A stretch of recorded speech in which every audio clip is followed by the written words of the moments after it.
तर मागच्या व्हिडिओमध्ये आपण 2 कोलेस्ट्रॉल लोअरिंग एजंट बद्दल डिस्कस केलेलं. एक ते एझिटेमिब होतं आणि दुसरं तुमचं हे होतं कोलेस्टेरॉल. तर हे सेकंड लाईन ड्रग आहेत. फर्स्ट लाईन ड्रग कोणते, तर फर्स्ट लाईन ड्रग स्टॅटिन्स येतं.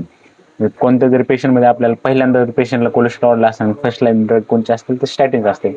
स्टॅटिन्स काय करतात, हे HMG कोए रेडक्टेज इनिबिटर असतात. म्हणजे ह्या HMG कोए जे एन्झाईम आहे ना, रेडक्टेज एन्झाईम, त्याला इनिबिट करतात. हे इनिबिट करून काय करतात, ते कन्व्हर्जन करतात. कशाचं? Inhibit conversion of HMG CoA to mevalonate cholesterol precursor. HMG कोएचं कन्व्हर्जन मेव्हालोनेट मध्ये होऊन देत नाही, तर हेच मेव्हालोनेट पुढे जाऊन कशात कन्वर्ट होतं, कोलेस्ट्रॉल मध्ये. ते कोणकोणते स्टॅटिन आहे, तुमचे ॲटरॉस्टॅटिन आहे, रोझुरॉस्टॅटिन आहे, अजून बरेच प्रावास्टॅटिन, लोवास्टॅटिन. हे स्टॅटिन क्लासचे ड्रग येतं आणि फर्स्ट लाईन म्हणून आपण यूज करतो. सेफ आहेत भरपूर, एवढे काही जास्त साईड इफेक्ट नसतात, पण तरी 2 साईड इफेक्ट आपल्या लक्षात ठेवावं लागतात. एक तर हेपॅटोटॉक्सिसिटी कॉज करू शकतात, लिव्हर डॅमेज करू शकतात. त्यामुळे तुमच्या एलेप्टिव्ह वगैरे करणं गरजेचं आहे, liver function text.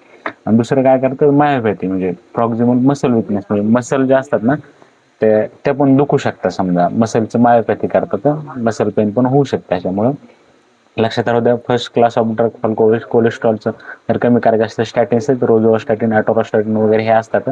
Mechanism of action काय, HMG कोए रेडक्टेज एन्झाईमला इनिबिट करतात, जे की HMG कोएचं कन्व्हर्जन तुमच्या मेव्हालोनेटमध्ये होत नाही, होऊन देत नाही. याचंच पुढे कन्व्हर्जन तुमच्या कोलेस्ट्रॉलमध्ये होत असते. ह्याचे साईड इफेक्ट काय, ते की तुमच्या हेपॅटोटॉक्सिसिटी होऊ शकते, म्हणजे लिव्हर डॅमेज. दुसरं मायोपॅथी म्हणजे मसलचं डॅमेज.